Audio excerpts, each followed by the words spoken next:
तो दोस्तों मैं हूँ बैटमैन। आ गया हूँ आप सबको यूपीएससी की जालिम दुनिया से बचाने। देखो यार, एनवायरनमेंट में ना स्पीशी को लेके एक बहुत बड़ा चैलेंज रहता है और वो चैलेंज हम सब ने फेस किया है। मैं जिस चीज़ पे आप लोगों से बात करना चाह रहा हूँ वो इसलिए ज़रूरी है, आपको 10 से 15 मिनट मुझे देने ही पड़ेंगे, क्योंकि अगर आपने 10 से 15 मिनट नहीं दिए और अगर आपने अंधाधुंध स्पीशीज़ को पढ़ना शुरू कर दिया तो विश्वास मानो आपके 10 से 15 घंटे कहाँ चले जाएंगे आपको पता भी नहीं चलेगा। मगर अगर आपने मेरी 10 से 15 मिनट बात सुन ली तो हो सकता है आपके 15, 20, 25, 30 घंटे कट शॉर्ट करके मैं सिर्फ 3 घंटे कर दूं। बट उसके लिए आपको लॉजिक समझना पड़ेगा। देखो, चैलेंज क्या है स्पीशीज को लेके। हम सब जानते हैं कि किसी भी एक स्पीशी के बारे में यूपीएससी हर साल क्वेश्चन पूछती है, एक या कभी कभी दो स्पीशी। जैसे सबसे रीसेंट में अगर हम बात करें तो यूपीएससी प्रीलिम्स 2024 में फ्लाइंग फॉक्स के बारे में यूपीएससी ने पूछा। अच्छी बात है, बट चैलेंज ये है कि स्पीशी एक थोड़ी है, स्पीशीज तो बहुत सारी हैं। अब हिमालयन फॉक्स एक स्पीशी है, ब्लैक नेकेड क्रेन एक स्पीशी है, ये सीवेट एक स्पीशी है, ये पॉर्क्यूपाइन एक स्पीशी है, deer, flying squirrel, polar bear, penguin, stork, ये गोल्ड फिश एक स्पीशी है। और जिन स्पीशीज के मैं नाम बता रहा हूं, ऐसा नहीं कि वो न्यूज में नहीं थे। अगर आप अभी भी इनके नाम द हिंदू करके डालोगे गूगल पे तो आपको ये सारी स्पीशीज करंट अफेयर्स में मिलेंगी। अब मुझे बताओ कि ग्रीन सी टर्टल हो गया, टोर्टॉइज हो गया, खराई कैमल हो गया, क्या ये स्पीशीज इंपॉर्टेंट नहीं है? क्या डॉल्फिन इंपॉर्टेंट नहीं है? क्या चीज इंपॉर्टेंट नहीं है? ये हर चीज इंपॉर्टेंट है, क्योंकि यूपीएससी इन सब के बारे में क्वेश्चंस पूछ चुका है। तो अब सबसे बड़ा चैलेंज ये है कि क्या आप इन सारी स्पीशीज को पढ़ सकते हो क्या इलेबोरेट मैनर में, इनके बारे में हर छोटी से छोटी चीज और बड़ी से बड़ी चीज? जवाब है नहीं पढ़ सकते। मैं एक प्रैक्टिकल सॉल्यूशन चाहता हूं आप लोगों से, अंधाधुंध की हाँ हाँ पढ़ लेंगे, टाइम ही टाइम है। नहीं पढ़ सकते। इवन अगर आप इतनी स्पीशीज को पढ़ भी लोगे ना तो आप याद नहीं रख पाओगे। Dates a bitter truth. आप आज मानोगे या फिर 25-30 घंटे पढ़ने के बाद मानोगे, मगर मानोगे तो सही। ठीक है, अब चैलेंज तो समझ लिया कि इतनी स्पीशीज को पढ़ा नहीं जा सकता, और वो भी इतने सारे एंगल्स पे, क्योंकि किस एंगल पे क्वेश्चन पूछेगी यूपीएससी हम ये नहीं जानते। अब दूसरा चैलेंज ये है कि हम अगर अपना इतना टाइम डिवोट करें, 10, 15, 20, 25 घंटे, तो एटलीस्ट ये श्योरिटी तो हो कि जो क्वेश्चन यूपीएससी हमसे पूछेगा वो हमसे बनना चाहिए। ऐसा क्यों बोल रहा हूं मैं? क्योंकि देयर इज अ पॉसिबिलिटी कि आप इतने घंटे इन्वेस्ट करने के बाद भी यूपीएससी आपसे जो क्वेश्चन पूछेगा वो आपसे सॉल्व ही नहीं होगा। ये बिल्कुल हो सकता है। तो अब इसके लिए किया क्या जाए, अब इसका सॉल्यूशन क्या है? हाँ, अब इस पे आते हैं, और इसीलिए इसका सॉल्यूशन देते हुए मैं आपके लिए as a Batman role play करूंगा। तो मेरा इसमें रोल क्या रहेगा? पहली चीज देखो, मैं जब भी किसी टॉपिक को पढ़ाता हूं, जब भी किसी इशू को कवर करता हूं, मेरे कुछ डिफाइंड ऑब्जेक्टिव्स रहते हैं। पहला ऑब्जेक्टिव ही रहता है कि मैं उस टॉपिक को सबसे सिंपल कैसे बनाऊं मेरे स्टूडेंट के लिए, कि वो तुरंत एक झटके में उसको निगल ले और उसको वोमिट कर दे, टू द पॉइंट। दूसरा मेरे पास जो ऑब्जेक्टिव रहता है वो ये रहता है कि उसकी समझ कैसे डेवलप करूं। मैं हर टॉपिक जो उसे पढ़ाता हूं उसे इंटरलिंकेज सिखाता हूं। तीसरा जो मेरा ऑब्जेक्टिव होता है, मैं उसे बताता हूं कि प्रीवियस ईयर क्वेश्चन से कैसे इसको आप देखो, कैसे उससे क्वेश्चन आंसर फॉर्मेट में आप याद रखो, ताकि आपको कोई भी कंफ्यूज ना कर पाए, फिर वो भले यूपीएससी की एग्जाम हो या इंटरव्यू हो। और चौथा जो मेरा ऑब्जेक्टिव रहता है, ये बहुत इंपॉर्टेंट है, ऑल्दो इसको कोई बहुत ज्यादा तवज्जो दी नहीं जाती है, मगर मैं इसे बहुत ज्यादा इंपॉर्टेंस देता हूं, और वो है इफिशिएंसी का। मुझे अगर किसी टॉपिक में लगता है कि इस टॉपिक को 5 मिनट से ज्यादा नहीं देने चाहिए तो मैं उस चीज को कट शॉर्ट कर देता हूं। मैं नहीं देता उसमें टाइम, मैं कुछ पॉइंट्स छोड़ देता हूं। क्यों? क्योंकि मुझे पता है कि उस टॉपिक पे अगर मैंने 5 की जगह 15 मिनट दी है, पढ़ा तो मैं भी सकता हूं 4 पॉइंट एक्स्ट्रा, जब उतना पढ़ा रहा हूं तो 4 पॉइंट और एक्स्ट्रा भी पढ़ा सकता हूं। बट मैं जानता हूं कि अगर मैंने उसे 10 पॉइंट एक्स्ट्रा लिखा है तो वो 10 पॉइंट को पढ़ने में पहले 10 मिनट मेरे साथ वेस्ट करेगा, फिर जब रिवाइज करेगा तो उसके 20 से 25 मिनट और वेस्ट होंगे, और फिर जब वो एग्जाम में बैठेगा तो उस बेकार से पॉइंट्स के लिए कुछ अच्छे पॉइंट्स उसके मिस हो जाएंगे। इस चीज पे कोई ध्यान नहीं देता, बट मैं इसको बहुत ज्यादा प्रेफरेंस देता हूं। सबका अपना अपना तरीका होता है, ठीक है।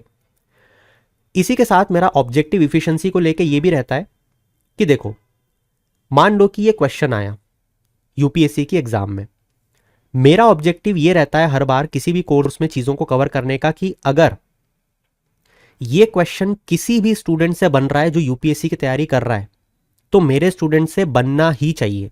मेरी कोशिश रहती है हमेशा, ठीक है। जरूरी नहीं है कि मैं हर बार सफल ही हूं, मगर मेरी हमेशा कोशिश रहती है कि अगर कोई भी क्वेश्चन किसी भी यूपीएससी के स्टूडेंट से बन रहा है तो वो मेरे स्टूडेंट से तो बनना ही चाहिए। बट अगर कोई ऐसा अलता भलता क्वेश्चन आ जाए जो किसी से नहीं बन रहा, जो एक्सेप्शनल लोगों से बन रहा है, सिर्फ गिनती के 100-200 जो भी एक्सेप्शनल नंबर आप मानते हो, अगर वो क्वेश्चन मेरे स्टूडेंट से नहीं बना तो मुझे कोई प्रॉब्लम नहीं है।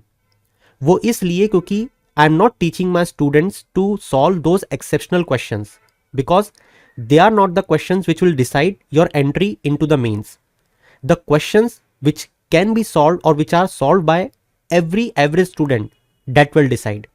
और हमें उस पर मेहनत करनी है ज्यादा से ज्यादा।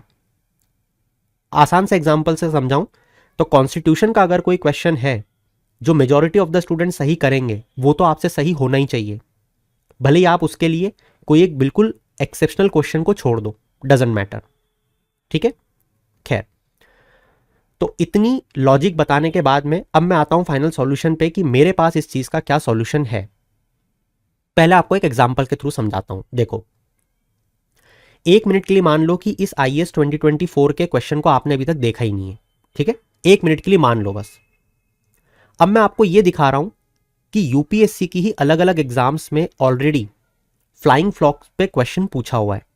जैसे ये आईएएस 2009 में, मतलब सिविल सर्विसेज में ये क्वेश्चन आया था, in the context of Indian wildlife flying fox is a. क्या है फ्लाइंग फॉक्स बताओ? बैट, ठीक है। फिर आईएएस 2011 अगेन यूपीएससी कंडक्ट करवाता है, in terms of organic evolution which one of the following is more advanced than the other 3। फिर से बैट पे क्वेश्चन पूछा।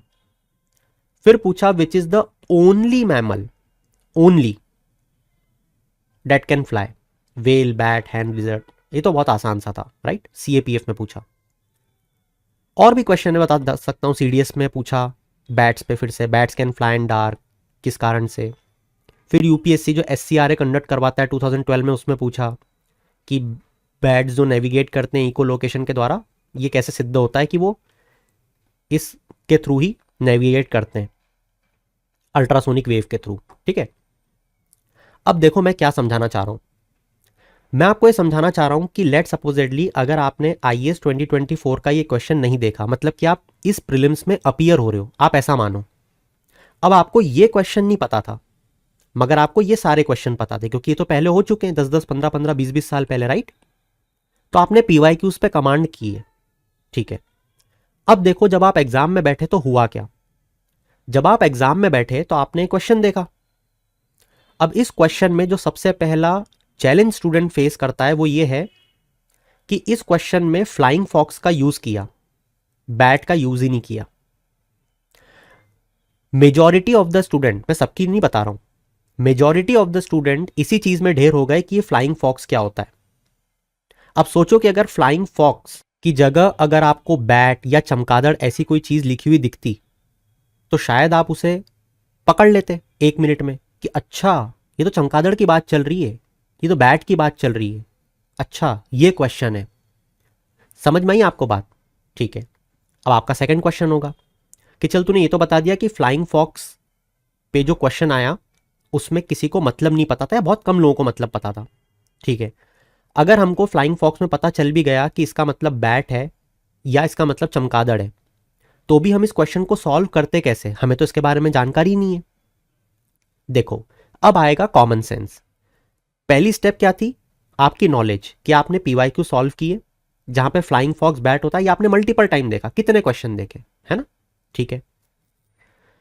तो आपने ये देखा कि यार मुझे फ्लाइंग फॉक्स मतलब बैट मतलब चमगादड़ ये तो पता है, फिर आप ऑप्शन पढ़ोगे। अब ऑप्शन में मुझे एक बार ये सोच के बताओ कि जब आप सेकंड ऑप्शन पढ़ रहे हो, मेरे साथ पढ़ो, जहां पे लिखा है कि Indian flying fox feeds on the blood of other animals, आप में से कितने लोगों ने आज तक चमगादड़ को देखा है? हर किसी ने। क्यों? क्योंकि हर कोई घूमने गया है, किसी ना किसी ऐसी हिस्टोरिक प्लेस जहां पे अंधेरा रहता है वहां पे आपने चमगादड़ जरूर देखे होंगे। नहीं देखे तो कर क्या रहे हो? अब अगर आपने चमगादड़ देखे हैं तो क्या आपने कभी ये चीज सुनी, देखी, जहां पे कोई चमगादड़ दूसरे एनिमल्स के ब्लड पे फीड कर रहा है? सोच के बताओ खुद। जवाब है नहीं। तो इसका मतलब यह है कि अगर आपने फ्लाइंग फॉक्स का मतलब क्रैक कर लिया, और अगर आपने ये चीज पता कर ली सोच के वहां पे कि यार कितनी बार मैंने चमगादड़ को बारे में सुना है कि दूसरे एनिमल्स के ब्लड पे फीड करता है ये, तो क्या आप इस स्टेटमेंट को गलत लगा सकते थे? But of course. और अगर आप इसको गलत मार्क कर देते तो आप सॉल्यूशन तक पहुंच जाते, क्योंकि इसमें स्टेटमेंट 1 स्टेटमेंट 2 टाइप के क्वेश्चन थे। तो statement 2 is incorrect and so statement 1 is correct. एक ही ऑप्शन था, बात खत्म। क्या आप बात समझ पा रहे हो? आप में से कुछ लोग ये भी बोल सकते हैं कि देखो पेपर होने के बाद तो सब आसान है, उस बात को मैं मानता हूं, बट जिस लॉजिक को मैं समझा रहा हूं, क्या वो लॉजिक बिल्कुल इलॉजिकल है? क्या ये चीज आप नहीं सोच सकते थे वहां पे बैठ के? ये आपको सोचना पड़ेगा। मैं आपको एक और एग्जांपल देता हूं। फर्स्ट ऑप्शन पढ़ो, यहां पे अगेन क्या लिखा है? चमगादड़ को वर्मिन कैटेगरी में डाला, ठीक है, मतलब मार सकती जनता। अब मुझे एक बार ये बताओ कि आपने अगर ये पढ़ा होता, देखो कुछ चीजें तो आपको पढ़ना पड़ेगी, है ना, हर चीज तुक्के और भतोलेबाजी में तो होगी नहीं, वरना फिर तैयारी करी क्यों रहो एग्जाम की। बट फ्लाइंग फॉक्स चमगादड़ जो है वो फ्रूट्स पे रिलाय करता है ना। अब अगर वो फ्रूट्स खाता है मतलब वो किसान की खेती को बर्बाद करेगा, जैसे सुअर। तो ऐसी स्पीशीज को हम WPA के अंतर्गत वर्मिन कैटेगरी में डाल देते हैं, हाँ या ना? तो इसको वर्मिन कैटेगरी में प्लेस किया। अगर आपने ये चीज सोची होती तो भी आप ये समझ पाते कि हाँ स्टेटमेंट 1 सही ही होगा, है ना। अगेन मैं आपको एक और एग्जांपल के थ्रू समझाता हूं। मान लो कि यहां पे मैं चमगादड़ फ्लाइंग फॉक्स को हटा के कोई दूसरी चीज डाल दूं। अगर उसको भी आप इस लॉजिक से सोचोगे ना कि यार ये जो स्पीशी है XYZ, कोई भी जो आपकी इच्छा हो वो ले लो दिमाग में, जो भी आपने सुनी हो, क्या ये किसी खेत को बर्बाद करता है क्या? अगर ये खेत को बर्बाद करता है तो उसे वर्मिन कैटेगरी में डाला ही गया होगा बाय डिफॉल्ट। ये होता है एक लॉजिकल सोचने का तरीका, ये तुक्के और भतोलेबाजी नहीं है टोटल, ये एक स्मार्ट गैस है, समझ रहे हो। तो इसलिए मैंने आपसे 10 से 15 मिनट मांगे थे, ये है उसका पूरा इलेबोरेटिव वर्जन जो मैं आपके लिए प्रोवाइड कर रहा हूं। हम क्या करने की कोशिश कर रहे हैं, जितने भी प्रीवियस ईयर के क्वेश्चंस हैं, हमें ये देखने में आ रहा है कि अगर हम उन क्वेश्चंस पे कमांड कर लें, तो जैसे हमने अगर इन क्वेश्चंस पे कमांड की होती तो हमसे 2024 का क्वेश्चन बन जाता, बिल्कुल वैसे ही मैं आपको और भी बहुत सारे एग्जांपल्स दिखा सकता हूं जिस पे अगर आपने कमांड की तो आपसे बाकी के क्वेश्चन भी बनेंगे। और अगर वो आपसे नहीं बनेंगे तो मैं ये अश्योरिटी देता हूं कि वो आपके किसी भी कॉम्पिटिटर से नहीं बनेंगे। मतलब मैं आपको उस पोजीशन पे लाके खड़ा कर दूंगा कि अगर उस क्वेश्चन को कुछ चुनिंदा UPSC एस्पिरेंट भी बना पा रहे हैं तो वो आप भी बना पाओगे। यही मेरा ऑब्जेक्टिव रहता है, ठीक है। और कोई ऐसी स्पीशी आ गई अलती भलती जिसको कोई भी सॉल्व नहीं कर पा रहा तो वो आप भी छोड़ देना। बट इस पूरी चीज में हम जो मेहनत करेंगे वो 3 से 5 घंटे से ज्यादा नहीं होगी, क्योंकि 1 या 2 क्वेश्चन UPSC पूछेगा और उसके लिए मैं नहीं चाहता कि आप इससे ज्यादा टाइम डिवोट करो, क्योंकि 3 से 5 घंटे आपको उसे याद करने में और उसका रिवीजन भी करना है। तो और 3 से 4 घंटे मान लो, जितनी स्पीशीज मैं आपको करवा रहा हूं it will be Holi based on the previous year questions, ठीक है। अब जैसे मैं आपको एक और एग्जांपल दूं, जैसे देखो यहां पे इस क्वेश्चन में 2015 का क्वेश्चन है। यहां पे देखो एडजुटेंट स्टॉर्क पेंगुइन के बारे में पूछा। इसी क्वेश्चन को घुमा के CDS 2011 में फिर से पेंगुइन का क्वेश्चन पूछा। इस बार पोलर बियर अटैच कर दिया। और आगे दिखाऊंगा तो यहां पे पोलर बियर, पॉर्क्यूपाइन, स्क्विरल इनको अटैच कर दिया। तो चीजों को मिला मिला के वो लोग क्वेश्चंस को डेवलप कर रहे हैं, ठीक है। तो जितनी स्पीशीज पीवाईक्यू के थ्रू और जिस लॉजिक से उन्होंने पूछी है, मुझे सिर्फ आपको वो करानी है।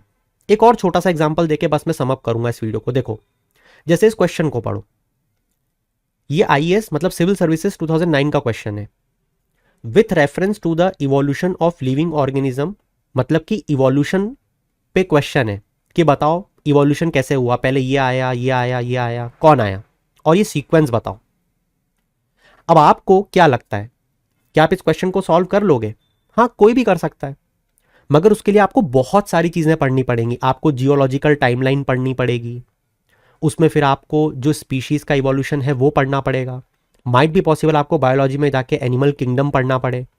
क्या आप एक क्वेश्चन के लिए, और वो भी आए या ना आए हमको नहीं पता, बहुत लीस्ट प्रोबेबिलिटी है, क्या आप ये करोगे क्या? अगर हाँ तो फिर आपके लिए वीडियो है ही नहीं। बट अगर नहीं, जो कि मेरे स्टूडेंट नहीं करेंगे, तो मैं आपको बता रहा हूं कि हम क्या करने वाले हैं। तो ऐसे जितने भी इवोल्यूशन के क्वेश्चंस यूपीएससी ऑलरेडी पूछ चुकी है, जैसे ये हो गया, बहुत सारे दिखा सकता हूं मैं। जैसे देखो, ये एक और 2010 में पूछा था कि करेक्ट सीक्वेंस ऑफ इवोल्यूशन बताओ, ये हो गया, हम वो करेंगे। अब देखो, मैं आपको बताता हूं कि इसमें लॉजिक क्या रहता है। देखना, मैं आपको सॉल्व करवाता हूं, आपको मजा आ जाएगा। देखो, इस क्वेश्चन को पढ़ो, पढ़ लिया, ठीक है। अब अगर आपने एक बार, बहुत ध्यान से सुनना, बहुत ध्यान से, कोई नहीं बताता ये, अगर आपने एक बार ढंग से पढ़ लिया कि सैलेमेंडर, पाइथन और कंगारू ये सीक्वेंस है इवोल्यूशन का, एग्जाम्पल के तौर पे, ठीक है, और मैंने आपको इमेज के थ्रू ये बता दिया कि सैलेमेंडर कुछ नहीं, एक छिपकली है। छिपकली दिख रही है, छिपकली है। तो क्या आप ये समझ सकते हो कि पहले छिपकली आई, फिर सांप आया, फिर कंगारू आया? कंगारू तो सबको पता ही है ना, ठीक है। अब देखो, इसी कंगारू पे मरुसीपल पे क्वेश्चन आ गया, याद आ रहा है? चलो खैर, कंफ्यूज नहीं करता। अब मुझे बताओ कि छिपकली आई, सांप आया, कंगारू आया। अब मुझे बताओ कि अगर कभी क्वेश्चन आया यूपीएससी में, उन्होंने फिर से कुछ 3 स्पीशी 4 स्पीशी दी, तो आपको कम से कम ये बात तो पता है कि पहले छिपकली जैसी प्रजाति आई, तो आप उसमें छिपकली ढूंढ लोगे, पाइथन सांप ढूंढ लोगे, और फिर कंगारू ढूंढ लोगे, या फिर इनके जैसी स्पीशी ढूंढ लोगे कि पाइथन मतलब सांप, तो सांप का है, सैलेमेंडर मतलब छिपकली, तो छिपकली पहले आई सांप के। आप समझ रहे हो? ये भी एक स्मार्ट गैस का तरीका होता है, और बस यही चीज मैं आपको सिखाऊंगा, जिसमें आप पढ़ो कम और रायता ज्यादा फैलाओ। कि पढ़ो, एक बार लिया कि छिपकली, सांप और कंगारू मतलब मरुसीपल, तो अब मैं हर बार जब भी किसी क्वेश्चन को सॉल्व करूंगा तो मैं देखूंगा छिपकली की प्रजाति में कौन है, पहले उसको लगा लो, पाइथन कौन है उसको आगे लगा दो, मरुसीपल कौन है उसको उसके आगे लगा दो। ये एक सीक्वेंस तो मैंने बना लिया, क्वेश्चन अपने आप सॉल्व हो जाएगा, सोच के देखना। तो यही पीवाईक्यू बेस्ड टेक्निक तरह से हर सब्जेक्ट के लिए करते हैं, हम स्पीशीज को कवर करने के लिए भी बिल्कुल वही करेंगे।